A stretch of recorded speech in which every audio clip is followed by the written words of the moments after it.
गट के खोलाई समधी मांगे समधिनिया हो, गट के खोलाई समधी मांगे समधिनिया हो। मड़वे में भीड़ भैले भारी, बड़ा रंगदार समधी हो। मड़वा में भीड़ भैले भारी, बड़ा रंगदार समधी। नाली हले गैया नाली हले भैंसिया हो, नाली हले गैया नाहिली हले भैंसिया हो। नाली हले बैला और बाड़ी, बड़ा रंगदार समधी हो।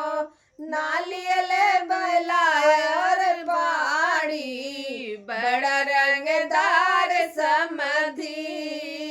गट के खोलाई समधी मांगे समधिनिया हो, गट के खोलाई समधी मांगे समधिनिया हो। मड़वा में भीड़ भैले भारी, बड़ा रंगदार समधी हो। मड़वा में भीड़ भैले भारी, बड़ा रंगदार समधी। नालियले हाथिया नालियले घोड़वा हो, नालियले हाथिया नालियले घोड़वा हो। नालियले गाड़ी और साइकिल, बड़ा रंगदार समधी हो। नालियले गाड़ी और साइकिल, बड़ा रंगदार समधी। गट के खोलाई समधी मांगे समधिनिया हो, गट के खोलाई समधी मांगे समधिनिया हो। मड़वा में भीड़ भैले भारी, बड़ा रंगदार समधी हो।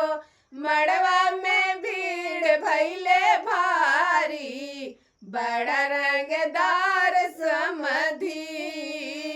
नालियले तोई पहिया नालियले चार पहिया, नालियले दोई पहिया नाहिलियले चार पहिया।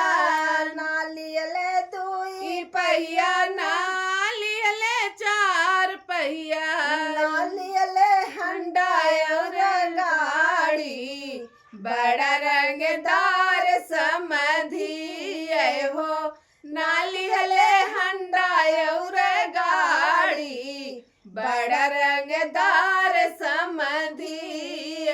गट के खोलाई समधी मांगे समधिनिया हो, गट के खोलाई समधी मांगे समधिनिया हो। मड़े में भीड़ भैले भारी, बड़ा रंगदार समधी हो। मड़वे में भीड़ भैले भारी, बड़ा रंगदार समधी।